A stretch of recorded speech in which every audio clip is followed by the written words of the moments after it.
Hi everyone, my name is Izavel Varela of Izavel Varela. Welcome to my space. I am originally from Lake Charles, Louisiana, and my family's from Central America, from Honduras, and my dad's from Panama.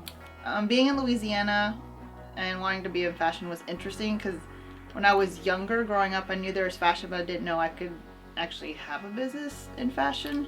And seeing my mom getting dressed, magazines, I was just always inspired by clothes. So it was always a challenge because I knew I always wanted to have my own business. I just didn't know how. Until when I went to LSU. Go Tigers. Woo! When I went to LSU for college, I talked to an old friend. She said, hey, there's a class that you can take to go to New York. I was like, oh, what is that? It's like, oh, it's a fashion class. And she said it's in the agriculture building. And then I said, what? I was like, agriculture? I didn't think I would figure was in design. Since then, I was like, just jumped in, changed my major to fashion design, and then the rest is history. At LSU, I learned a lot of different things, a lot of marketing, commercial, but it was towards the end of my last 2 semesters. I had a professor that she was really encouraging and supportive, and she took it more on the creative side. She was definitely one of my favorite professors, and she was just always stood behind me. I actually moved to Dallas because I had an internship with a design company there. It was also easier because I had an older brother living there. The Dallas market was difficult because my style too is different. I would say the Dallas market is a little bit more conservative. I'm a little bit more edgy, out of the box. The reason I made the move from Dallas to New York, I know in my heart that I needed to be in New York because that's where everything is, the showrooms, moving to global, international, and that's just where I feel that I needed to start my company at. And I wanted to start over, start new, and to really pursue and go really hard.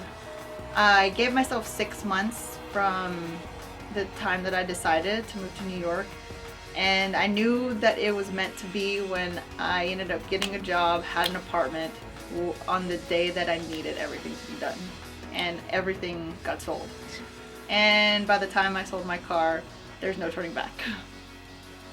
I came to New York with 23 boxes of clothes and all my sewing supplies, fabrics, and that's about it.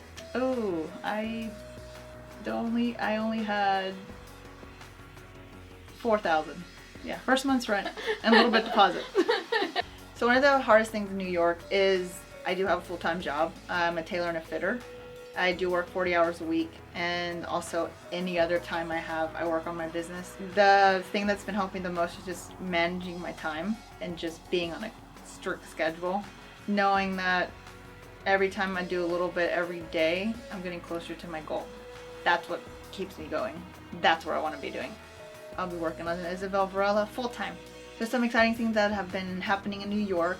Besides New York Fashion Week, I was able to have a trunk show and pick up new clients. Something else that's been really great is just there's been different networking. I've had opportunities to work with high-profile clients, working with them on the men's side as well, and also doing some more on the women's and doing more custom. There's a lot of things that's been really good being in New York. It's easier to get sources. There's a lot of opportunities to make opportunities. I've been meeting so many people. Networking has been very helpful too, and everyone's on the go, learning, just trying to do their dream. So I feel like home here. So I can't wait for everyone to see the next collection. Stay tuned on IzavelVarela.com. That's IzavelVarela.com. Do hashtag Izavel Varela and hashtag Izavel NYC.